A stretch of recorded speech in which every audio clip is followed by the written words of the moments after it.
સાતમા સ્કંદની કથા છે. સાતમો જે સ્કંદ છે બહુ સુંદર છે કે જ્યારે સુખદેવજી મહારાજ પરીક્ષિતને કહે છે કે હવે હું તને હિરણ્યકશ્યપુની કથા કહું.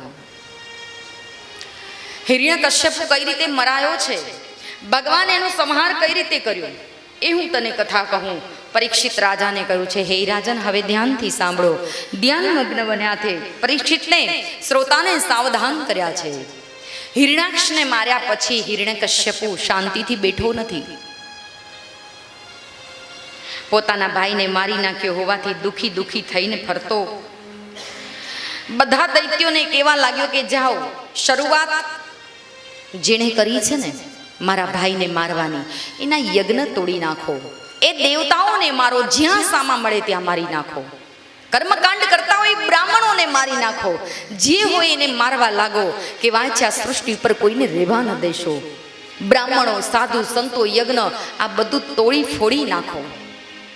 હિરણ્યકશ્યપુએ આવી પોતાના માણસોને આજ્ઞા આપી છે અને ત્યાં તો ચાલુ થઈ ગયું તોફાન. જે બ્રાહ્મણો મળે યજ્ઞ કરતા હોય એમના યજ્ઞ બધા તોડી નાખે, મારવા લાગ્યા છે. સાધુ સંતોને મારવા લાગ્યા છે. પણ જ્યારે કહેવાય છે કે આવો ત્રાસ થયો,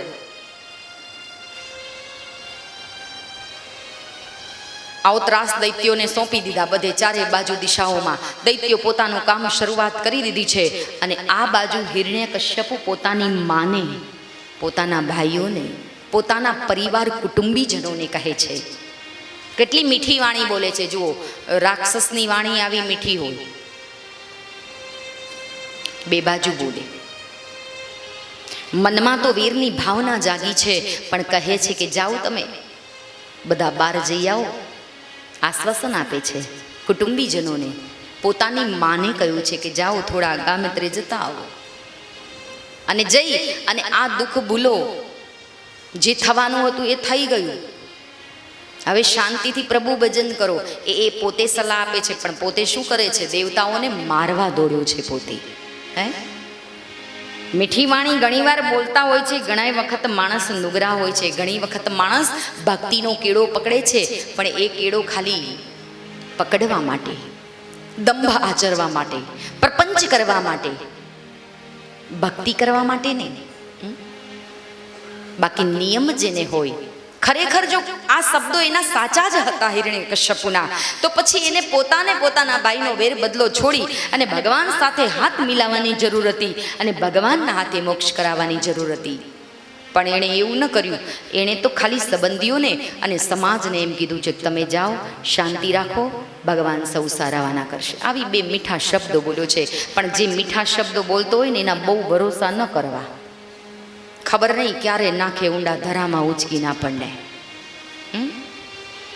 મીઠી મીઠી વાતો જે કરતો હોય એના બહુ ભરોસા નહીં. આ રાક્ષસ છે, બહુ મીઠી વાતો કરી છે, એનો શોક ન કરો, એ આત્માને શાંતિ થાય એની માટે ભજન કરો, આવી સુંદર વાત કરી છે.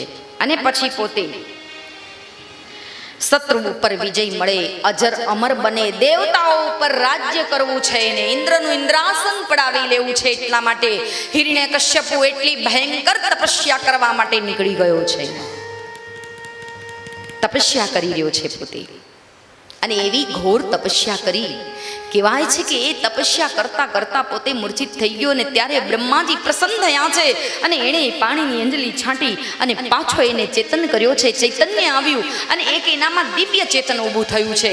અને ત્યારે હિરણ્યકશ્યપુ જાગ્યો છે, પોતાના તપમાંથી, ધ્યાનમાંથી બહાર આવ્યો. અને એ તપમાંથી બહાર આવીને એણે જોયું તો સામે બ્રહ્માજી ઊભા છે. માગવા કહ્યું છે કે માંગ, શું જોઈએ છે તારે? આટલી ઘોર તપસ્યા તે શા માટે કરી છે? અને ત્યારે જુઓ શું માંગે છે. મૂર્ખ માણસ છે. બ્રહ્માજીને કહે છે કે મેં આ તપસ્યા કરી છે એ એટલા માટે કરી છે કે મને કોઈ મારી ન શકે ને મારે અમર પદ પામવું છે, મારે અમર બની જવું છે. મને કોઈ મારી ન શકે. મનુષ્ય તો બિલકુલ નહીં. હું રાતે ન મરું, દિવસે ન મરું, કોઈ પદાર્થથી ન મરું, અસ્ત્ર શસ્ત્રથી ન મરું, રીચ વાનરથી ન મરું, કોઈ પશુ પંખીથી ન મરું, હવા પાણી અગ્નિથી ન મરું, ભગવાનને આ રીતે બાંધ્યા છે. ભગવાન કહે છે કે ભાઈ જે નામ લઈને સૃષ્ટિ ઉપર આવ્યું છે એનો નાશ તો છે જ. અમર તો બ્રહ્માજી મનમાં વિચારે છે કે આ મૂર્ખ છે, આનું મૃત્યુ તો નિશ્ચિત છે, ભગવાન સ્વયં નારાયણના હાથે છે, પણ આને ક્યાં ખબર છે. પણ એણે એમ કહ્યું છે કે હું ન બહાર મરું, ન ઘરમાં મરું, ન કોઈ પદાર્થથી મરું, પોતે ને પોતે પોતાનો માર્ગ બનાવી દીધો છે. તથાસ્તુ, બ્રહ્માજીએ વરદાન આપ્યું છે. તથાસ્તુ. એને એમ થઈ ગયું, અભિમાનમાં છકી ગયો કે મને વરદાન મળી ગયું છે. અને પછી તો અતિ જુલમ કરવા લાગ્યો. અને જ્યારે જુલમ કરવા લાગ્યો ને ત્યારે પૃથ્વી ધ્રુંજી ગઈ છે. ભાઈ ભગવાનને કહેવા લાગ્યા છે દેવતાઓ કે આ બહુ જુલ્મી બન્યો છે, પ્રભુ જલ્દી આવો તમે. ભગવાન કે તમે શાંતિ રાખો, તમે તમારા કાર્યની અંદર રહો, મન ધ્યાન સ્થિર કરો, હું આવીશ. પણ ક્યારે? કે જ્યારે એને 4 દીકરા છે એમાં સૌથી નાનો જે દીકરો છે ને પ્રહલાદ, એની ઉપર જ્યારે જુલમ કરશે અને એને કંઈક કરશે ને ત્યારે હું જરૂર એને મારીશ, માટે ત્યાં સુધી તમે શાંત થાઓ. દેવતાઓને શાંતિ.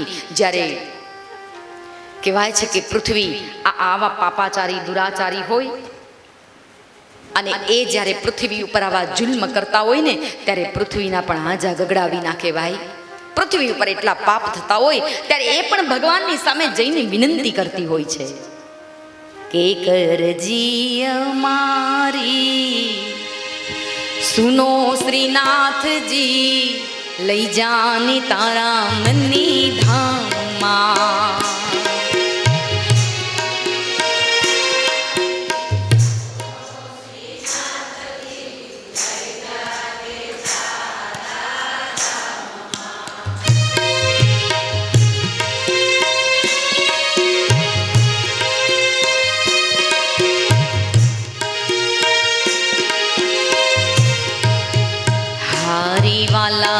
અરજી અમારી સુનો શ્રીનાથજી, લઈ જાને તારા મનની ધામમાં.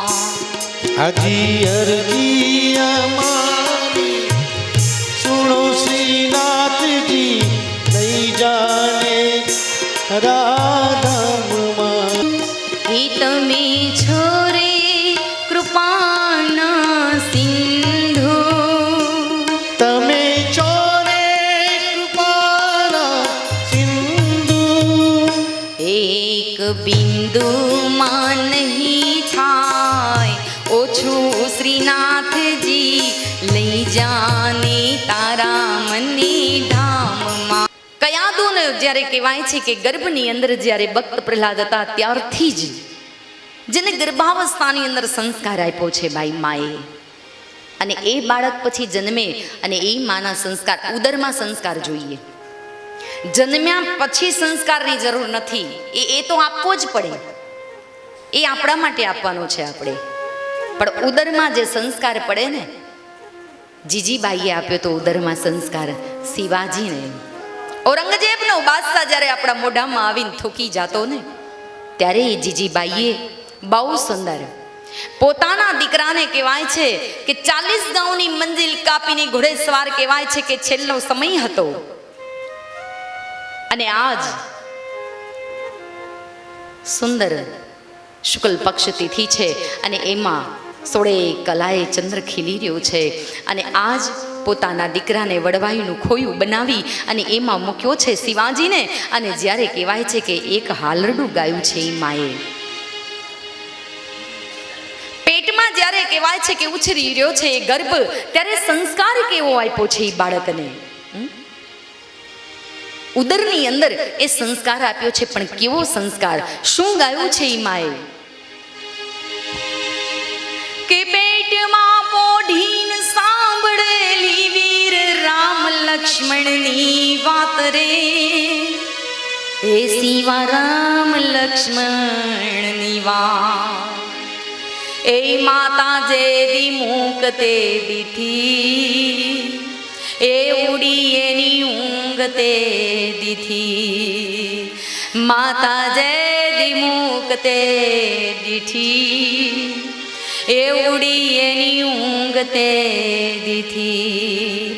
ગર્ભાવસ્થાની અંદર જે સંસ્કાર આપ્યો પોતાના બાળકને, બેટા જ્યારે તારો જન્મ થાય ના ધરતી ઉપર આવે ને દીકરા, ત્યારે ભારતના આંસુ લૂછવાના છે બેટા. અને એ શિવાજીને કહેવાય છે કે જ્યારે જન્મ થયો અને શિવાજીને બે વડવાઈનું ખોયું બનાવીને એમાં સુવાડ્યો, પણ જ્યારે કહેવાય છે કે હિંચકો નાખ્યો અને શિવાજી નીચે પડ્યો અને ત્રાડ નાખી, ત્યારે સિંહો ગુફામાં ભરાઈ ગયા હતા. આવી એ શિવાજીની ત્રાડ હતી.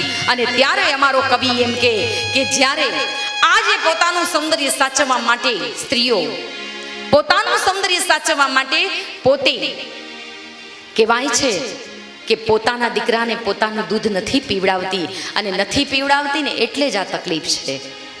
પણ શિવાજીની માએ તો કહ્યું છે બેટા, અરે એ ધાવજો રે મારા પેટ પોઢી તમે ખૂબ ધપીને આજ રે, શિવા ખૂબ ધપીને આજ રેસે નહીં રણ ઘેલોડા, ખાવા મુઠી ધાનની વેળા, શિવાજીને નીંદર નાવે, માતાજીજી બાઈ ઝુલાવે, બાલુડાને માત હિંચોડે, દણણ ડુંગરા ડોલે. બહુ સુંદર પ્રસંગ છે કે માં પોતાના સ્તનનું દૂધ જ્યારે પોતાના બાળકને પીવડાવે ને તો એમાં કંઈક તાકાત રહેલી છે. પણ જ્યારે પોતાનું સૌંદર્ય સાચવવા માટે આપણે મ્યુનિસિપાલિટી અમૂલના ડબ્બાના પાવડર ગરમ પાણી નાખીને 2 ચમચી દૂધ બાટલી મોઢામાં પકડાવી દઈએ, અને એ દીકરો જ્યારે એ બાટલી પીવે પછી મોટો થાય એટલે મોટી બાટલી જોઈએ ને એને, પછી આપણે એમ કહીએ કે મારો દીકરો માતાજી દારૂડિયો છે, એને સુધારો, બાટલીઓ પીતા તમે જ એને કર્યો છે. એ તો બિચારો સાદો સીધો તમારું દૂધ પીવા માંગતો, પણ માએ એને દૂધ નથી પીવડાવ્યું, બાટલી જ આપી દીધી છે. એટલે નાનો હતો ત્યારે નાની, મોટો હતો ત્યારે જુઓ કે છે મોટી, આ તે પીવડાવજો પછી જોજો રંગ કેવો જામે. હે, અને અત્યારે જામ્યો જ છે ઘેર ઘેર, જરૂર નથી કહેવાની કાંઈ. હે, પશ્ચિમના વાયરા વાયા છે જમાના, સિનેમા તેરી ફેશનને બિગાડા સારા જમાના. બદલાઈ ગયો છે જમાનો. કહેવાય છે કે આ જ્યારે શિવાજીનું હાલરડું ગવાતું, એક બેન સભામાંથી ઊભા થઈને મારી જોડે આવ્યા. મને કે માતાજી હાલરડું તો બહુ સરસ ગાયું તમે, પણ આ શિવાજીનું હાલરડું તમે બનાવ્યું? મેં ના, મેં નહીં, આ તો કવિઓની, આ તો ઇતિહાસના પાને રચાયેલું હાલરડું છે, અને આ તો સારા જગતમાં વિશ્વ ખ્યાતિ છે આની. તો પછી મારો બાબો હમણાં જન્મ્યો છે તેનું હાલરડું બનાવી દો. મેં તો હું કાંઈ કવિ નથી, પણ એને હાલરડું બનાવ્યું. સાંભળજો કેવું. એ હુઈજા મારા બાલ બાલુડા, એ સેમમાં શળિયા બોલે, બાઘમાં બાઘડા બોલે, ઘરમાં મીંદડા બોલે, અને ગામમાં કૂતરા બોલે. હવે આવું સાંભળીને મોટો થયો એકલો બહાર જાય, મોકલ્યો હોય જાય, એકલો જાય ખરો. એ બેન કે મારા બાબાનું હાલરડું બનાવો. મેં કીધું તમારા બાબાએ ક્યાં પરાક્રમ કર્યું છે કે પહાડોની વચ્ચે બળવાઈઓમાં એનું ખોયું બનાવ્યું અને ત્રાડ કરીને સિંહો ગુફામાં ભરાઈ ગયા, એવું તો કાંઈ છે નહીં. ત્યાં તો ડુંગરા ડોલતા એની ત્રાડથી. અહીં તો કાંઈ મારે એમ થોડું ગવાય દણણ હોસ્પિટલ ડોલે, એવું તો ગવાય નહીં. બહુ સુંદર વાત કરી છે કે ઉદરમાં કયા ધુએ ભક્ત પ્રહલાદને સંસ્કારનું સિંચન કર્યું છે. અને આજે ભક્ત પ્રહલાદ નારાયણનું સ્મરણ કરે, રામ રામ બોલે, પણ ત્યારે હિરણ્યકશ્યપને ગમતું નથી. ગુરુનો આદેશ આવ્યો છે, ગુરુજી ઘેર આવ્યા છે, નગરમાં આવ્યા. હિરણ્યકશ્યપને ફરિયાદ કરી કે તમારો બાળક ભણતો નથી, કેવલ રામ રામ બોલે, શ્રી રામ જય રામની ધૂન કરે છે અને બધાને ધૂન કરાવડાવે છે. સમજાવો એને, ભણતો નથી ને ભણવા દેતો નથી. અને ત્યારે જે પોતાના નગરમાં શ્રી નારાયણનું નામ લે એને મારી નાખો. પ્રહલાદને મારવા માટે ઘણા બધા કિમી આજમાવ્યા છે એણે, ઘણા બધા. પર્વત ઉપરથી નીચે ફેંક્યો પણ બચી ગયો છે, હાથીના પગ નીચે કચડ્યો પણ બચી ગયો છે, પાણીમાં ડૂબાડવાની કોશિશ કરી પણ બચી ગયો છે. ઘણા બધા પ્રયત્નો કરવા છતાં નિષ્ફળ ગયો. પણ અહીંયા કહેવાય છે કે જ્યારે ભણવા પાટી પેન ગુરુ આપે અને ત્યારે શ્રીરામનું નામ જ લખતો, રામ રામનો જાપ જ જપતો હતો. આજ આ બાળકને મારવા માટે કહેવાય છે કે પોતાની બેન હોલિકાને, કેમ કે હોલિકાને એવું વરદાન છે કે અમર ચુંદડી માથે ઓઢી અને ખોળામાં એ પ્રહલાદને લઈને બેસે ને એને અગ્નિ દઝાડે નહીં. આસન લગાવીને બેસી ગઈ છે હોળિકા અને કેવા લાગી છે કે લગાડો હવે આગ. પ્રહલાદને પોતાની ગોદમાં બેસાડ્યો, પણ કહેવાય છે એટલામાં તો પરમાત્માએ કૃપા કરી છે. એવો સુંદર પવન આવ્યો છે અને એ પવનથી ચુંદડી ઉડી ગઈ, હોલિકા પડીને ભસ્મ થઈ ગઈ. આજ પ્રહલાદજી બહાર આવ્યા છે. કૃષ્ણ કનૈયા. પ્રહલાદજી તો બહાર આવી ગયા અને હવે પ્રહલાદને મારવા માટે આ છેલ્લું પ્રયોજન કર્યું છે અને એમાં ભગવાન ઋષિની જરૂર પડે.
ચૌદ લોકના નાથ તમે પધારો ને ભગવાન, ચૌદ લોકના નાથ તમે પધારો ને ભગવાન. ભક્ત પ્રહલાદને ભગવાને ઉગાર્યો છે, ભગવાન એને ખૂબ વહાલ કર્યું છે. પરમાત્મા એને ભક્તને જોઈને એમનો ક્રોધ શાંત થયો છે. જ્યારે જ્યારે જબ જબ હોય ધર્મ કી હાનિ, પ્રગટેવું અસુર અધમ અભિમાની. અને બહુ સુંદર લખ્યું છે વિપ્રદૈન સુરસંતહિત લિન્હ મનુજ અવતાર નિજ ઈચ્છા નિર્મિત તનુ માયા ગુણ ગોપાર. જ્યારે જ્યારે આ સૃષ્ટિ ઉપર ધર્મની હાનિ થઈ છે ત્યારે પરમાત્માએ અસુર અભિમાની એકલા રાક્ષસોને મારવા નહીં, અભિમાનમાં મદ થયેલા એને પણ મારવા ભગવાન આવે છે. ધર્મની રક્ષા કાજે ભગવાનને વિવિધ સ્વરૂપો ધારણ કરી આ સૃષ્ટિ ઉપર આવવું પડ્યું છે. 7મા સ્કંદની સમાપ્તિ કરી 8મ સ્કંદનો આરંભ કરતા ગૌસ્વામી બહુ સુંદર કથા કહે છે. સ્વયંભૂ મનુ અરુ સતરૂપા તપસ્યા કરી છે, કઈ રીતે એમને મુક્તિ મળી એની કથા કહી છે. કહેવાય છે કે જ્યારે મનુ રાજાને સતરૂપાને ત્યાં દોમ દોમ સાહિબી હતી, ખૂબ ધન હતું એમની પાસે, રાજ્યનો બધો કારભાર પોતાની પાસે હતો, પણ દીકરા જવાન થયા એટલે બધું સોંપી દીધું એમને. અને બંને પતિ પત્નીએ વિચાર કર્યો કે હવે આપણે વનપ્રસ્થ જવું જોઈએ. જેમ આપણે વનપ્રસ્થમાં આવ્યા છીએ ને, અહીંયા આમ તો પાકી જ ગઈ છે. અત્યારે જેટલા બેઠા છે એ બધાય તો બરાબર જ છે. આ વનપ્રસ્થ 8મ સ્કંદની અંદર કહ્યું છે કે વનપ્રસ્થ જતું રહેવું જોઈએ, જંગલમાં જતું રહેવું જોઈએ ભક્તિ કરવા માટે. પણ અત્યારે જંગલો સલામત નથી, મંદિરો સલામત નથી, યાત્રાધામ સલામત નથી, કેમ કે બધે આપણને ભય સતાવે છે એકલા રહેવામાં. ગમે ત્યાં બોમ્બ વિસ્ફોટ થાય, ગમે ત્યાં હુમલા થાય છે તીર્થયાત્રાઓમાં, એટલે આપણી સલામતી નથી. પણ બહુ સુંદર કહ્યું છે કે ઘરનો એક ખૂણો શોધી, દીકરા જવાન થયા હોય પછી એને સોંપી દેજો બેટા, પણ મેઇન જે ચાવી છે ને તમારી જોડે રાખજો. એટલે શું છે કે ક્યાંક આવી યાત્રામાં જવું હોય ને તો તમને સુલભ પડે, માગવું ન પડે. કેમ કે માગો એટલે ઝઘડો થાય, ઝઘડો થાય એટલે ગળપણ બગડે. એટલે બહુ સુંદર કહ્યું છે કે મનુ રાજાને સતરૂપા એ સમયમાં, ત્રેતાયુગમાં, એ સમયે તો જવાતું હતું જંગલની અંદર ભક્તિ કરવા, અને રાજા મહારાજાઓ નીકળી જતા સંતોના આશ્રમમાં ભક્તિ કરવા માટે. એટલે બંને મનુ રાજાને સ્વયંભૂ મનુ અરુ સતરૂપા બંને જણા નીકળી ગયા છે જંગલમાં ભક્તિ કરવા માટે. ભગવાનને રીઝવવો હોય તો ગઈકાલની કથામાં પણ મેં કહ્યું હતું, એના આગલા દિવસની કથામાં પણ મેં કહ્યું હતું કે ભગવાન શુકદેવજી મહારાજ જેવા સંતને પામવા માટે, એમના મુખારવિંદમાંથી ભાગવત સાંભળવા માટે અન્નનો ત્યાગ કરવો જોઈએ. ઘણા માણસો યાત્રાધામમાં આવે છે ને તો એક સમય જમવાનું રાખે છે, પણ આપણા શરીર હારા નથી તો શરીર સાથ ન આપે તો પછી 4 ટાઈમ ખાવું પડે ને. શરીર સાથ નથી આપતા. બહુ સુંદર વાત કરી છે. તો મનુ રાજાને શત્રુપાએ નક્કી કર્યું છે કે ભગવાનને શોધવો છે. ઘરથી બહાર એટલા માટે નીકળ્યા છીએ કે ભગવાનને શોધવા, જ્યાં સુધી ન મળે ત્યાં સુધી ભજન કરવું છે. તો કઈ રીતે કરીશું? અન્નજળ લેતા હતા એનો ત્યાગ કર્યો, જળનો પણ ત્યાગ કર્યો. એક પગે ઉભા રહી ગયા છે અને એક ઋષિ આવ્યા, એણે એક ગુરુ મંત્ર આપ્યો અને એ મંત્રનું નામ છે ઓમ નમ ભગવતી વાસુદેવાય. આ મંત્રનો જાપ શરૂ કર્યો છે. ઓમ નમ ભગવતી વાસુદેવાય. ઓમ નમો ભગવતે વાસુદેવાય. ઓમ નમો ભગવતી વાસુદેવાય. ઓમ નમો ભગવતે વાસુદેવાય. વાસુદેવાય હરિ વાસુદેવાય.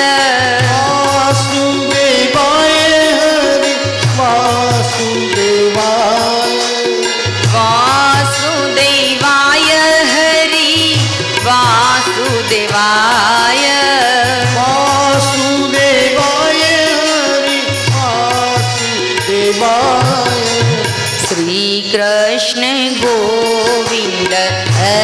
હરે મુરારી. શ્રી કૃષ્ણ ગોવિંદ હરે મુરારી. અરે હે નાથ નારાયણ વાસુદેવા.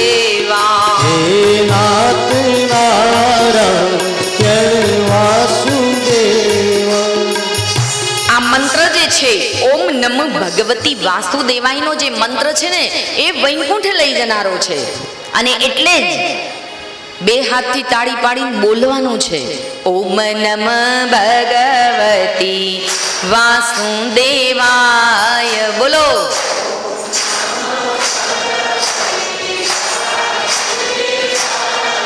વલ વાસુદેવાય હરિ વાસુદેવાય. વાસુદેવાય વાસુદેવાય. અનજળનો ત્યાગ કર્યો. કાયા સુકાઈ રહી છે. પ્રભુને પોકારો થઈ રહ્યા છે. ઓમ નમઃ ભગવતી વાસુદેવાય. હે પ્રભુ, હવે તો આ કાયા પડું થઈ રહી છે. મને મળો પ્રભુ, દર્શન દ્યો. જ્યાં સુધી આપનું દર્શન નહીં મળે ને ત્યાં સુધી અમે અને જળનો ત્યાગ કરી દઈશું. જળ પણ પીવાનું બંધ કર્યું છે. હવે તો ખોરાક કેવલ હવાનો. હવા આવે છે, મોઢામાં જાય છે. ઓમ નમઃ ભગવતી વાસુદેવાય. એટલો શ્વાસોશ્વાસની ક્રિયા ચાલુ છે. કેવલ પરમાત્માને મળવા માટે આ શરીર રહ્યું છે. આ આત્મા રાહ જોઈ રહ્યું છે. કાયા સુકાઈ ગઈ છે. હમણાં પડું એવી કાયા થઈ રહી છે. અને પાછો જાપ શરૂ છે. વાસુદેવ ગાય પાપ બળી જાય. વાસુદેવ ગાય પાપ બળી જાય. ઓમ નમો ભગવતે વાસુદેવાય. બોલો. ઓમ નમઃ ભગવતે વાસુદેવાય. ઓમ નમઃ ભગવતી વાસુદેવાય. ઓમ નમો ભગવતે વાસુદેવાય. અરે વાસુદેવાય હરિ વાસુદેવાય. વાસુદેવાય વાસુદેવાય. કાયા સુકાઈ રહી છે. હમણાં પડું એવી કાયા થઈ રહી છે. ફળફૂલનો આહાર પણ લેવાનું બંધ કર્યું છે. ને ત્યારે ભગવાન ચતુર્ભુજ વાતો થાય છે. ભાઈ આ બાજુ ભગવાન ચતુર્ભુજ નારાયણ પ્રગટ થયા છે. અને ભગવાન જ્યારે વિરાટ સ્વરૂપના દર્શન આજ ઋષિને આપ્યા છે. એક ગ્રહસ્થા જીવનમાં ભોગ ભોગવી ચૂકેલો એક સામાન્ય મનુષ્ય પામર જીવ એની સમક્ષ ભગવાન ઉપસ્થિત થયા છે. પ્રગટ થયા ભગવાન. માંગો મનુ રાજા, શું જોઈએ? હું પ્રસન્ન થયો છું આપને. આપની ભક્તિ જોઈ અને હું અતિ પ્રસન્ન થયો છું. માંગો. ત્યારે શું માંગ્યું છે ધ્યાન આપજો. માંગતા ભાગવત સમજાવે છે. આપણને માંગતા ન આવડે ને તો ભાગવત કથા ને રામકથા વાંચજો. એમાં માંગતા શીખવાડ્યું છે. માંગો તો એવું માંગજો કે આ જીવનનું કલ્યાણ થાય, શ્રેય થાય. આ જીવનનો મુક્તિ ન મળે, મોક્ષ ન મળે, પણ આ જીવતા જીવતા જીવનું કલ્યાણ થાય. કંઈક સારા કાર્ય કરતા જઈએ એવી સારી બુદ્ધિ જો મળી જાય તોય ઘણું છે. અને આજ મનુ રાજાએ કહ્યું છે, પ્રભુ મને વચન આપો. ભગવાન વચન આપે છે. બોલો મનુ રાજા. હે પ્રભુ, આપ આવ્યા છો અને સામે ચાલીને માંગવાનું કહ્યું છે, તો આપના જેવો દીકરો જોઈએ મારે. શું માંગી લીધું? ભગવાન જેવો દીકરો. હવે એના જેવો દીકરો તો ભગવાન કે હું દીવો લઈને હોદું આખી દુનિયામાં તોય મળે નહીં. એટલે મારે સ્વયં જ આવવું પડે અવતાર લઈને તમારે ત્યાં. ત્યારે ભગવાન એમ કે છે કે ક્યાંક એની પત્નીને પૂછું, જો એ બીજું માંગી લે તો આમાંથી હું છૂટી જાઉં. ભગવાન શું કે છે? પતિ પત્નીના દાંપત્ય જીવન રથના પૈડા હોય છે ને એના જેવું હોવું જોઈએ. પછી એક ટ્રેક્ટરનું પૈડું ને એક રિક્ષાનું પૈડું એ ગાડું ગાંચમાં જ જાય. એ પછી કાંઈ આમ રોડ ઉપર હાલે નહીં, એ દાંપત્ય જીવનમાં મજા ન હોય. બહુ સરસ અમારા કવિએ કહ્યું છે, એક આવે દુઃખ ઉપજે, એક આવે દુઃખ જાય, એક પાસે ન પોસાય ને એક વિદેશ ગયા નો વિસરે. અને બહુ સુંદર વાત કરી છે, ગોરા બદન પર કાળો તલ હોય તો સમજી લેજો ઈ જોડ છે. ગોરા બદન પર કાળો તલ હોય તો સમજી લેજો ઈ જોડ છે, કાળા બદન પર ગોરો તલ હોય તો સમજી લેજો ઈ કોડ છે. ધોળી સ્ત્રીને કાળો પુરુષે રાધા કૃષ્ણની જોડ છે, પણ કાળી સ્ત્રીને ધોળો પુરુષે રોજની માથા. એ હવે તમને ખબર ને, જોડા કેવા છે, કેવા કલરના છે, એ હવે તમારે વિચારવાનું. માથાફોડ થઈ છે, શું થયું છે. બહુ સુંદર કહ્યું છે. રેલવે સ્ટેશનના બાકડા ઉપર એક ભાઈ બેઠા હતા, સામેથી પોક મૂકતા મૂકતા આવ્યા. બહુ રડે છે, બહુ રડે છે. બાકડે બેઠેલા એ કહ્યું, શા માટે રડો છો? કેમ આટલું બધું રડો છો? બંને માણસ સાથે છો, ક્યાંક જાત્રાએ જઈ રહ્યા એવું લાગે છે, બે કાકી ભરેલી છે. બોલે, ના ના એવું નથી. તો કેવું છે? અરે લગ્ન કર્યા ને આજે લગભગ 20-25 વર્ષના વાણા વીતી ગયા. ધ્યાન આપજો, દાંપત્ય જીવન સીતારામ જેવું બનાવવું જોઈએ. અને એ દાંપત્ય જીવનનો અહીંયા જીવતું જાગતું ઉદાહરણ છે ભાઈ. પોતાની પત્ની સાથે રડવા માંડ્યો માણસ, એટલે બાંકડે બેઠેલા એ પૂછ્યું કે કેમ રડો છો? એટલે કે 25 વર્ષ થયા લગ્ન જીવનને, અને પહેલી વાર મારી પત્ની મને મૂકીને એના પિયર જાય છે ને એટલે રડું છું. કેટલો પ્રેમ જુઓ તો ખરા.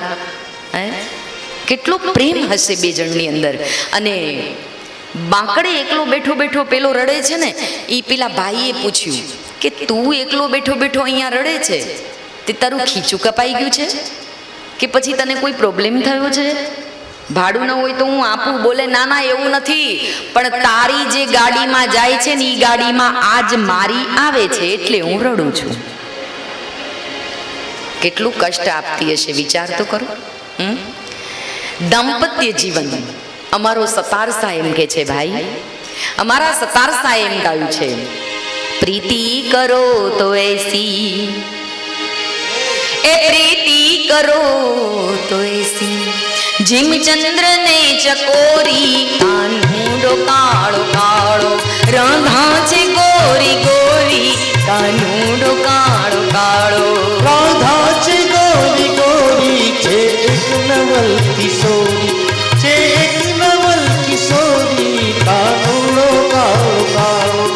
રાધા છે ગોરી ગોરી, કાનુડો કાળો કાળો.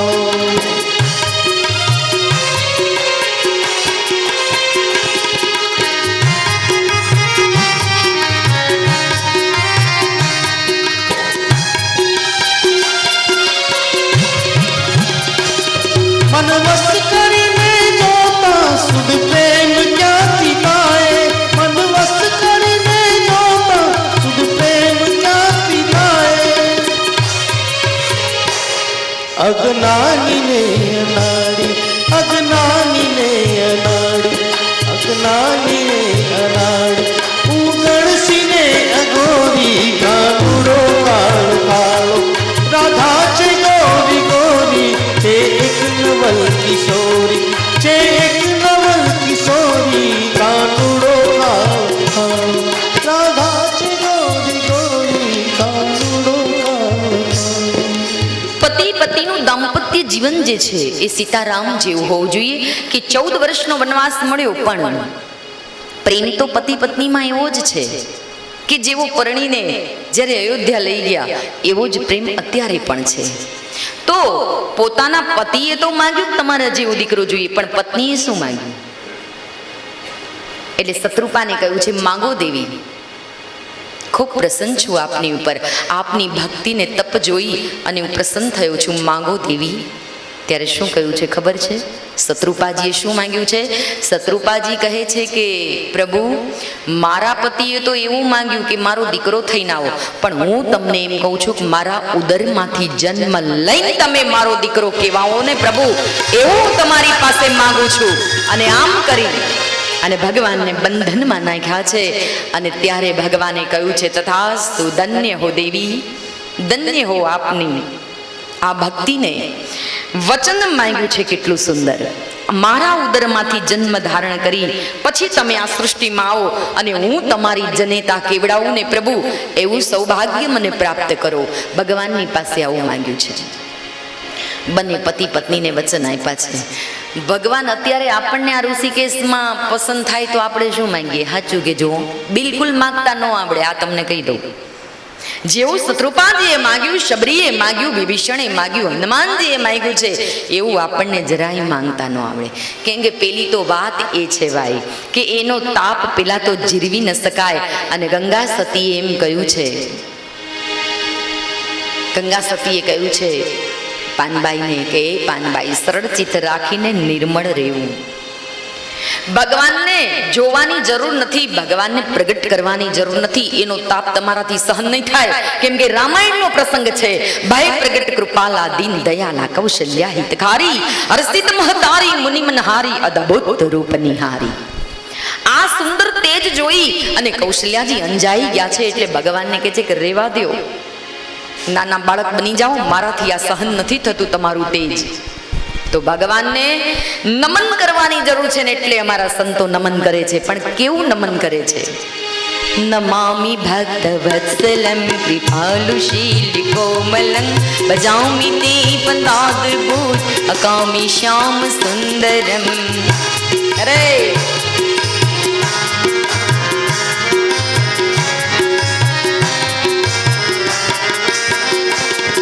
नमामि भक्तवत्सलं कृपालुशील कोमलं भजामि ते पदाद्भुजगामि श्याम सुंदरम.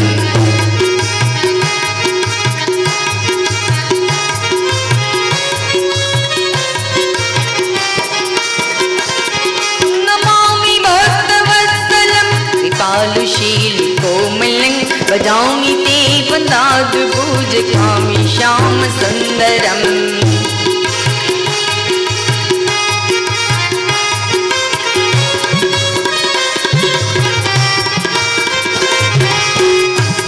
નમામિ ભક્ત, ભક્તોને આધીન એવો ભગવાન, કૃપાનો સિંધુ, દયાનો સાગર, નેતિ નેતિ વેદો જેનું પાર ન પામી શકે, ઉપનિષદકાર જેનું ગાન ન ગાઈ શકે એવો પરબ્રહ્મ પરમાત્મા, હું તને વંદન કરું છું બાપ. બે હાથ જોડી અને ઋષિઓ વંદન કરે છે. પરમાત્માને સાધુ સંતો કેવલ એને આધીન જ થાય છે. ભગવાનને પોતાને આધીન વશ કરી લે છે સંતો. અને એટલે આજ મનુ રાજા અને શત્રુપાજીએ ભગવાનને વશ કર્યા છે. પરમાત્માને એવા બંધનમાં નાખ્યા છે કે ભગવાનને સ્વયં આવવું પડે. માંગતા શીખો. તો મનુ રાજાને શત્રુપાએ માંગ્યું છે એવું જીવનનું કંઈક મંગલ્ય જેને કહેવાય એવું માંગજો. નહીં તો એક ગામડું હતું ને, ત્યાં એક ડોશીમાં હતા. એમને કોઈ હતું નહીં, એકલા જ હતા. એટલે શ્રાવણ મહિનો આવ્યો એટલે એમણે ભગવાન શિવના મંત્ર ચાલુ કરી દીધા. એક દિવસ ભગવાન ભોળિયાને એમ થયું કે લાવને, હાવ એકલા છે, શું માંગશે? હવે જવાનો સમય છે એટલે કદાચ પોતાના જીવનનું મોક્ષ મુક્તિ એટલું જ માગશે ને, લાઈ મને જવા દે. આવ્યા ડોસી પાસે ને કહ્યું કે માં, હું ભોળિયોનાથ તમને પ્રસન્ન થયો છું, માંગી લ્યો. ભોળાનાથ કે લાવ, એકલો જીવ છે એટલે થોડું એમને કાંઈક જ્ઞાન આપું. એટલે કહ્યું કે માં, તમે વરદાન માંગો ને તો તમે એકલા છો, તમે જે માંગશો ને એ તમારા પાડોશી ડબલ થશે. માજી કે જતો રે, આવ્યો એ રસ્તે, જરૂર નથી. ભગવાનને એમ કહી દીધું, જે રસ્તે આવ્યું એ જતું. ભગવાન કે હજી કહું છું, વિચાર કરી લ્યો, તમે જે માંગશો વરદાન, તો કે મેં ભક્તિ કોની માટે કરી છે? પડોશીઓ માટે કે મારી માટે? ભગવાન કે પણ તોય એવો નિયમ છે કે તમે માગો, પડોશીને આપીશ. આજની રાત વિચાર કરી લ્યો, કાલ પાછો આવીશ. ભગવાન ગયા. માજીએ પાછો જાપ શરૂ કર્યો. બીજા દિવસે સવારે માજી ભગવાનના મંદિરમાં ગયા. ભલે પાડોશીને ડબલ થાય, જીવ ઉદાર થઈ ગયો, વિશાળ હૃદયના થઈ ગયા. આવ્યા મંદિરમાં, ભોળાનાથને કહ્યું કે હે મહાદેવ, भक्तों को शिव कभी तूने निराश ना किया, जिमें जो चाहा मांगा वरदान दे दिया. ऐ भोलेनाथ, एवो दयाळु छे તું, તારા ખજાને ક્યાંય ખોટ નથી. તો એ ભોલેનાથ, તું મને, મારે ત્યાં ઝૂંપડી છે ને, એમાં વરસાદ આવે એટલે પાણી પડે, હું આખી પલળી જાઉં છું, આખી રાત ઉજાગરો થાય છે. એક સુંદર મકાન બંગલો બનાવી દે. માજીએ એમની ઝૂંપડીની જગ્યાએ બંગલો બનાવી દીધો. પાડોશીને બધે બે બે બંગલા, આખા ગામમાં બે બે બંગલા, આખું નગર બની ગયું. સરપંચ દોડતો આવ્યો, ધન્ય હો માજી, ધન્ય હો, તમારી ભક્તિને તમે સારા એ ગામને ઉજળું બનાવી દીધું. બીજા દિવસે માજી મંદિરમાં ગયા અને જૈન ભોળાનાથને કહેવા લાગ્યા કે હે ભોલેનાથ, જો તે મને આપવા માટે કહ્યું હોય તો મારા ઘેર બંગલો તો બની ગયો, પણ પાણીની બહુ તકલીફ છે. એટલે કોક તો હોય તો ચકલી પાણીમાં, એમ કે ચકલી છે તો નળ છે તો પછી પાણી આવે એવી વ્યવસ્થા માંગે. આ તો કે એ ભોલેનાથ, મારે બંગલો છે પણ હવે કૂવો નથી, તો આંગણામાં એક કૂવો કર. પાડોશીને બધે બે બે કૂવા, આખા ગામમાં કૂવા, હાચવીને ચાલે નહીં, પડે કૂવામાં. કહેવાય છે કે ત્રીજા દિવસે માજી ગયા, રસ્તામાં સરપંચ મળ્યા કે એ માડી, આજ કંઈક માગો તો સારું માગજો, હાલવાની કંઈ જગ્યા નથી રાખી. માજી કે મારા દીકરાઓ, ના ના હું માગું ને તમારે જલસા કરવાના, કેમ હજી જુઓ કેવું માગું છું. માજી મંદિરમાં ગયા, ભોળાનાથને કહે છે કે એ ભોલેનાથ, મારે બંગલો થયો, આંગણામાં કૂવો થયો, બસ હવે મારી એક અંતિમ ઈચ્છા કે મારી એક આંખ ફોડી નાખ. પાડોશીની કેટલી ફૂટે? બે. અને પછી ક્યાં પડે? એક હંગાત આખા ગામનો મોક્ષ કરી નાખ્યો માજીએ. કહેવાનું તાત્પર્ય એવું છે કે ભગવાન જો સ્વયં આવતો હોય તો શા માટે આપણો આ મનખાદે બગાડવાની જરૂર છે? સંત મળે કે પછી સદગુરુ મળે કે પછી ક્યાંક આવી ભાગવત કથાઓ મળે તો કંઈક અંદરથી મેળવી લેજો, અને એવું વસ્તુ મેળવી લેજો, કેમ કે આ સમય બહુ કિંમતી છે ભક્તિનો. ફરીથી પાછા દિવસો નહીં આવે. અને કહ્યું છે ને અમારા સતાર સાહેબ, એક ભજનની પંક્તિમાં બહુ સરસ કહ્યું છે કે મોંઘો મનુષ્ય દે ફરી રે ફરીને આ નહીં આવે વારંવાર. એ ભાઈ તું એ મનવા તું ભજી લેને કીર્તાન. મોગો મનુષ્યને ફરી ફરીને મળે નહીં વારંવાર. હે ભાઈ તું ભજી લેને કીર્તાન. હે ભાઈ તું ભજી લેને કીર્તાન. લાખ ગયા ને ભાઈ તું પણ જવાનો, મૂર્ખ મન માં વિચાર. લાખો ગયા ને તું પણ જવાનો, મૂર્ખ મનમાં વિચાર. રાજા ગોપીચંદ અને રે ભરથરી, રાજા ગોપીચંદ અને ભરતરી છોડી ચાલ્યા ઘર પાર. એ ભાઈ તું એ મનવા તું ભજી લેને કીર્તાન. હે ભાઈ તું ભજી લેને કીર્તાન. એ કીર્તાન કીર્તાન કીર્તાન કીર્તાન ભજી લેને કીર્તાન. મનવા તું ભજી લેને કીર્તાન. મોઘો મનુષ્ય દેહ, મળ્યો છે માનવ દેહ તો ધૂપ સળી થાજો, ને બીજાને સુગંધ આપવા તમે જાતે બળી જાજો. આ મોઘો મનુષ્ય દેહ મળ્યો છે ને તો બીજાને કંઈક જેમ ધૂપસળીનું જીવન, ધૂપસળી જેમ પોતે આપણે એને સળગાવીએ અને સુગંધ આપણને આપે ને પોતે બળે છે, એમ આપણું આ મનુષ્ય દેહ 184 યોનિમાં ફરી અને આવીએ ત્યારે એકવાર મનુષ્ય યોનિ મળે છે. તો આ મનુષ્ય યોનિ મળી છે તો કંઈક કરવા માટે.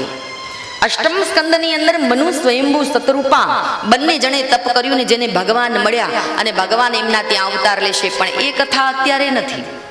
સુખદેવજી મહારાજ પરીક્ષિતને કહે છે કે હવે હું તમને ગજેન્દ્ર મોક્ષની કથા કહું છું, તે ધ્યાનથી સાંભળો. ગજેન્દ્ર મોક્ષની કથા તરફ આગળ વધ્યા છે.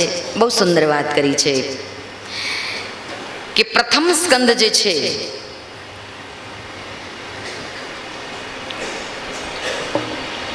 પેલો જે સ્કંદ આપણે સાંભળ્યો, આ 7 સ્કંદ આપણે સાંભળ્યા, એ 7 સ્કંદની વ્યાખ્યા આપી છે, વ્યાખ્યા કરી છે કે પ્રથમ સ્કંદ આપણને શું કહી ગયો, તો શિષ્યોના અધિકારની વાત કરી છે. પ્રથમ જે સ્કંદ આપણે સાંભળ્યો એમાં ગુરુને શિષ્યના અધિકારની વાત આપણે સાંભળી. બીજો જે સ્કંદ છે જે આપણે સાંભળ્યો એ આપણા શરીરના ભોગ ભોગવવા, કેટલા ભોગવવા, શરીર શિથિલ ન થઈ જાય, શરીર ખરાબ ન થઈ જાય, શરીરને કઈ રીતે સાચવવું, કેટલા ભોગ ભોગવવા, એ આપણને તૃતીય સ્કંદમાં જ્ઞાન મળ્યું. અને તૃતીય સ્કંદની અંદર કહ્યું છે કે જ્ઞાન અને જીવનનું માંગલ્ય. જ્ઞાન કોની પાસેથી લેવું, કઈ રીતે જ્ઞાન લેવું, આ ત્રીજા સ્કંદમાં કહ્યું. અને ચોથા સ્કંદની અંદર 4 પુરુષાર્થ કથા કહી છે કે પુરુષાર્થ શેમાં સમાયેલો છે. જેમ કે રામાયણની અંદર ખરેખર ભાગવત કથા હોય ને કે પછી રામકથા હોય, તો પહેલાના જમાનાની અંદર જે કથાકારો હતા, જે વ્યાસગાદીએ શાસ્ત્રીજી હતા, એ કેવલ કથા કરતા,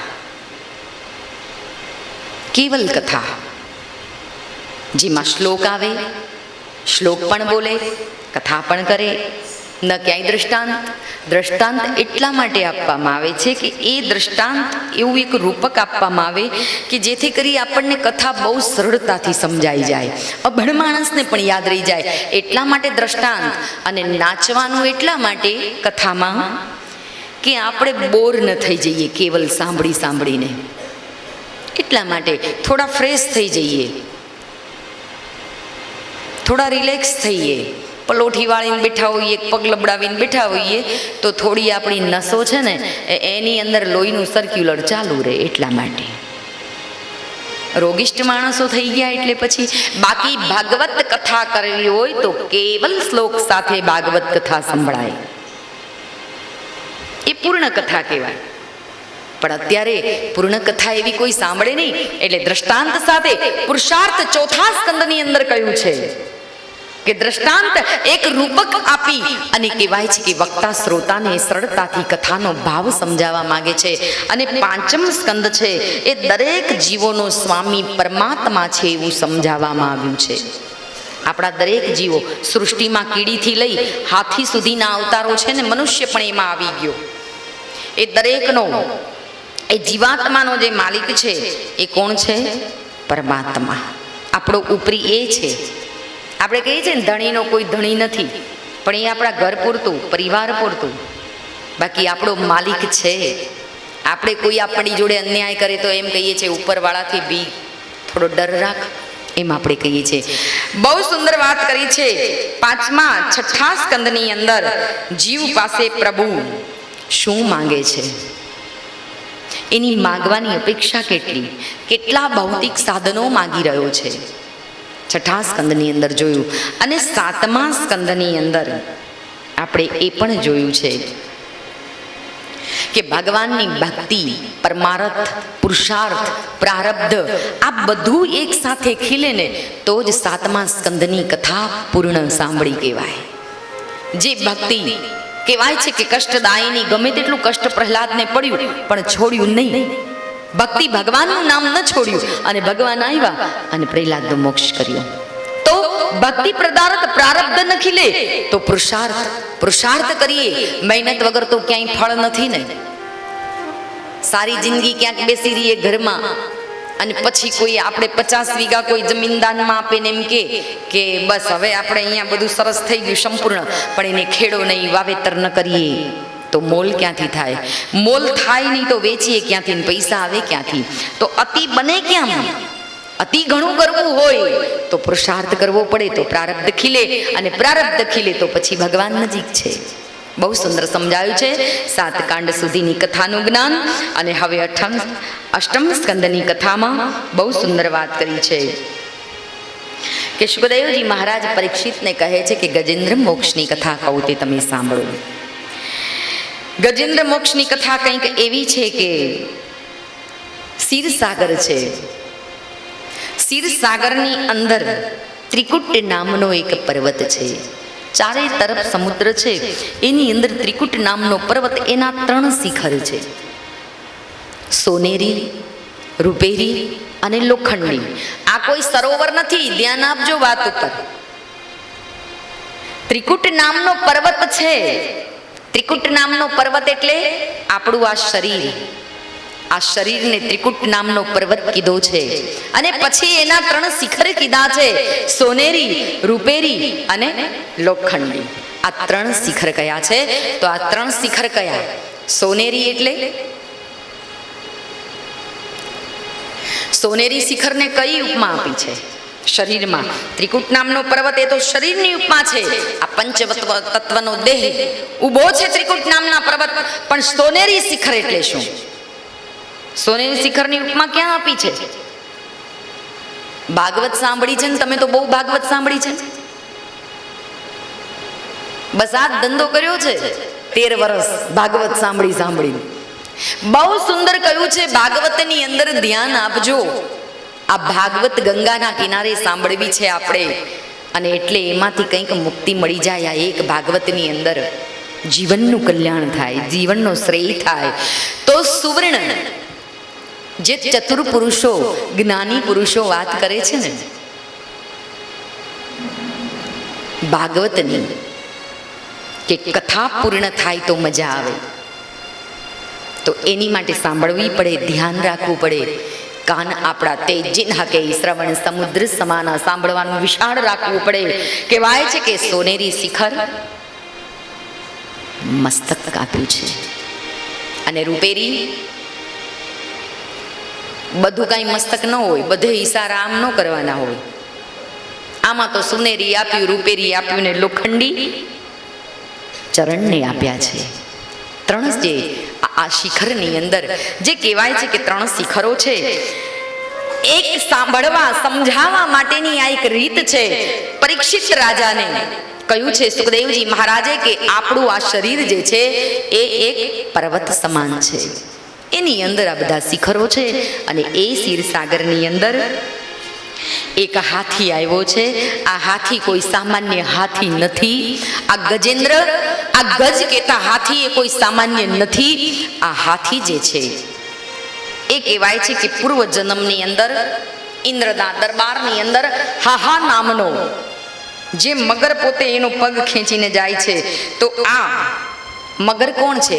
એ હુહુ નામનો રાક્ષસ છે, અને હાહા નામનો રાક્ષસ ગંધર્વ જેને કહેવાય. આ બંને ગંધર્વો એક વખત ઇન્દ્રના દરબારની અંદર નૃત્ય કરી રહ્યા છે. પણ કહેવાય છે કે હુહુ નામનો જે ગંધર્વ હતો એ બહુ પારંગત હતો. હાહા નામના જે ગંધર્વની એને ઈર્ષા થતી, અને ત્યારે એકવાર નાચ નચૈયામાં કહેવાય છે કે એને પાછળ કરી દીધો. એટલે ઇન્દ્રને આ ખબર પડી, એટલે એને એ ઋષિએ શ્રાપ આપ્યો છે કે જા, પૂર્વ જન્મની અંદર તું એક મગરમચ્છ બનીશ, અને જેનું તે અપમાન કર્યું છે એ એક ગજરાજ હાથી બનીને આવશે. જ્યારે એને મારવા માટે તું જઈશ ને, ત્યારે સ્વયં પરમાત્મા આવીને તારો મોક્ષ કરી જશે. આ મારો શ્રાપ છે. આ પૂર્વની કથા કઈ સંભળાવી છે. અને આ બંને ગંધર્વો, હાહા નામનો ગંધર્વ એ હાથી બન્યો છે, હુહુ નામનો ગંધર્વ એ મગરમચ્છ બન્યો છે. આ બંને રાક્ષસો કહેવાય છે ગંધર્વો. આજ આ જન્મ પોતાને યાદ છે, પોતાના પરિવારને લઈ અને નીકળ્યો છે ખેલ ક્રીડા કરવા માટે. આ ક્ષીરસાગરની અંદર અને એ પોતે ખેલ ક્રીડા કરી રહ્યો છે. સૂંઢમાં પાણી ભરી ભરી પોતાના બચ્ચાઓને નવડાવે છે, પોતાની પત્નીને નવડાવે છે. પણ થોડા નીરમાં આગળ વધ્યા અને ત્યાં કહેવાય છે કે એક એવો હુહુ નામનો જે ગંધર્વ હતો, જે મગરમચ્છ બનીને આવ્યો છે, એ આવ્યો છે ને ઝપટ મારી અને હાથીનો પગ પોતાના મુખારવિંદની અંદર એવો જોરદાર પકડી લીધો છે. કહેવાય છે કે હાથી પાણીની બહાર ખેંચે, હાહાકાર મચી ગયો ક્ષીરસાગરની અંદર. અને આ ક્ષીરસાગરમાં હાહાકાર મચ્યો. બાળકોને પત્ની ગભરાઈ ગયા, હાથીને છોડી અને હાથણીને બાળકો ભાગી ગયા છે, કિનારે જતા રહ્યા. અહીંયા બહુ સુંદર વાત કરી છે કે જ્યારે આપણા પરિવારના સભ્યો ઉપર કોઈ મુશ્કેલી આવે ને, ત્યારે આપણે પણ ભાગી જ જઈએ છીએ, ઊભા નથી રહેતા. મુશ્કેલી એવી હોય, મૃત્યુ સામે આવીને આપણા પરિવાર ઉપર ઊભું હોય ને, ત્યારે આપણે પણ આંખ આડા કાન કરી નીકળી જઈએ છીએ કે હાલો, એણે કર્યું છે તેને મરવા દો. જુઓ, આ હાથી પોતાના પત્ની પરિવારને લઈને નીકળ્યો છે, તો પણ એ બધા જતા રહ્યા. અને હાથી કહે છે, અરે બચાવો, કોઈને બૂમ તો પાડો, અવાજ તો કરો કે મારા પતિને બચાવે. એમ તું બોલતો ખરી. હાથણી કહે છે, તમે તો મુખના મોતના મોઢામાં છો, ક્યાંક પાછો અમારો બદલો લે તો કોકવાર આવીએ તો અમે કોઈને ન બોલાવીએ. ચૂપચાપ ઉભા છે, જોઈ રહ્યા છે તમાશો. કહેવાય છે કે હાથીએ પોતે પરમાત્માને પોકાર કર્યો છે, ભગવાનને પોકાર કરવા લાગ્યો છે. ભગવાનને પોકાર કરે છે, પણ ભગવાન એમ થોડું આવે. પોકાર કરવા લાગ્યો છે ભગવાનને. ઘણા બધા ભોગ વિલાસો યાદ આવી ગયા છે, પોતાના પાપ કર્મ યાદ આવી ગયા છે. જ્યારે માણસને કંઈક પીડા આવે ને, ત્યારે એને પોતાનું કર્મ યાદ આવે છે. કહેવાય છે કે આ યુદ્ધ ચાલ્યું છે, હવે બંને વચ્ચે ઘર્ષણ યુદ્ધ થયું છે. મગર કહેવાય છે કે ઊંડા પાણીમાં ખેંચવા માટે પગ ખેંચી રહ્યો છે ગજરાજનો, અને ગજરાજ જે કહેવાય હાથી, એ મગરમચ્છના મોઢામાંથી છૂટવા માટે ઘણા ધમ પછાડા કરે. 1000 વર્ષ સુધી આ યુદ્ધ ચાલ્યું છે, ગજરાજ ને મગરમચ્છનું. મગરને હાથી 1000 વર્ષ સુધી આ યુદ્ધ કરી રહ્યા છે. અને એટલામાં બહુ સુંદર પરમાત્માને યાદ કર્યા છે, ભગવાનને યાદ કર્યા છે. અને હવે તો નર્વસ બની ગયો છે પરમાત્માનું. ગજેન્દ્ર મોક્ષની કથામાં 35 શ્લોક છે, 35. પણ એમાંનો એક જ શ્લોક છે, ધ્યાન આપજો. 35 શ્લોકમાં એક જ શ્લોક એવો છે કે જે ભગવાન એને બચાવીને લઈ ગયા. પણ કયો? બહુ સુંદર વાત કરી છે, સરસ શ્લોક કહી દો છે એમાં. બ્રુકાં વરાહ મહર્ષિ શલ્યા ગૌપુચ્છ સાલામ્બ્રસ્તકટશ્વા અનંત્ર શ્રદ્ધા હરિણ્યામ સસ્વાદ્યશ્યા ચાપન્યત્યાભિતા યદનુગ્રહેણામ. હે પરમાત્મા, મને ડરાવનારા ધમકાવનારા આ ધરતી ઉપર છે, મારી રક્ષા કર પ્રભુ. અને બહુ સુંદર કહ્યું છે કે વૃકા એટલે શું? સંસ્કૃતનું અર્થઘટન કર્યું છે ગુજરાતીમાં કે વૃકા એટલે ડરાવી જાય એવા. આ એક શ્લોક છે પણ બહુ સમજવા જેવો છે. વૃકા એટલે ડરાવી જવા જેવા, અને વરાહ જેવા એટલે દાંત કાઢીને ડરાવી જેવા, બીવડાવનારા. હાથી કે છે ભગવાનને, હે પ્રભુ, મને વૃકા વરાહ આવા આવીને ડરાવી જાય છે, મને બચાવો પ્રભુ. ત્રીજું બોલ્યા છે મહિર્ષા એટલે માથું મારીને ઘૂસી જનારા, જબરા માણસો. આગળ કહ્યું છે શ્રુવા એટલે ભયને ત્રાસ આપીને રંજાડનારા. આગળ કહ્યું છે શૈલ્યા એટલે પાછળથી પીડા પહોંચાડનારા. આપણા સગા સંબંધીઓ પણ આવા છે.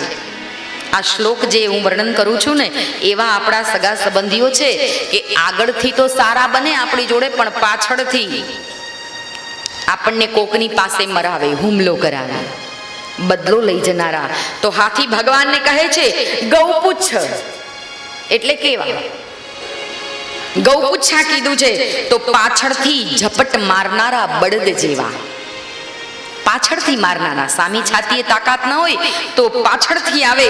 અને બહુ સુંદર વાત કરી છે, આલાવૃક્ર, એનો અર્થ સમજાવ્યો છે તો છેતરપિંડી કરનારા, છેતરીને કપટ ભાવથી લઈ જનારા.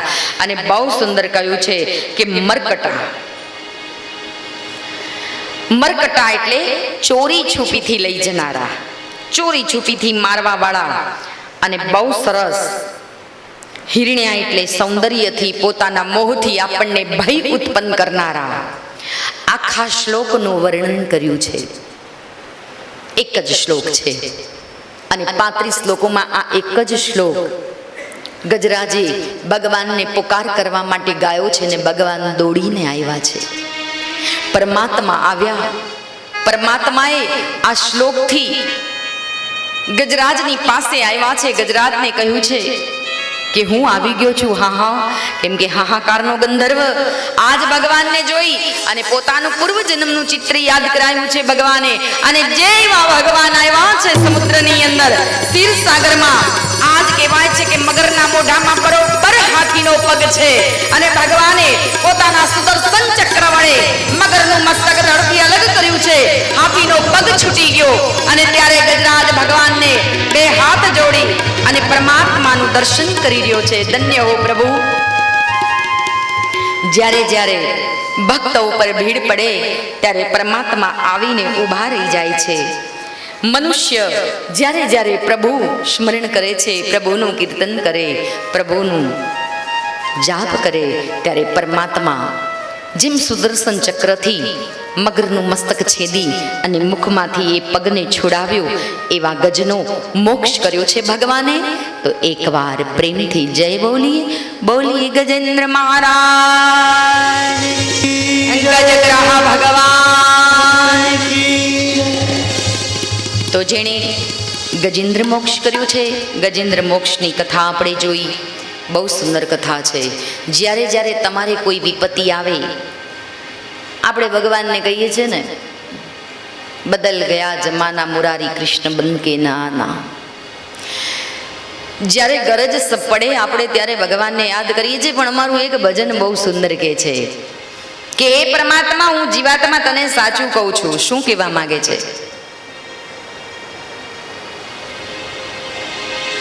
કે જ્યારે મુશ્કેલી મુझ પર પડે ત્યારે તને યાદ કરું. જ્યારે મુશ્કેલી મુझ પર પડે ત્યારે તને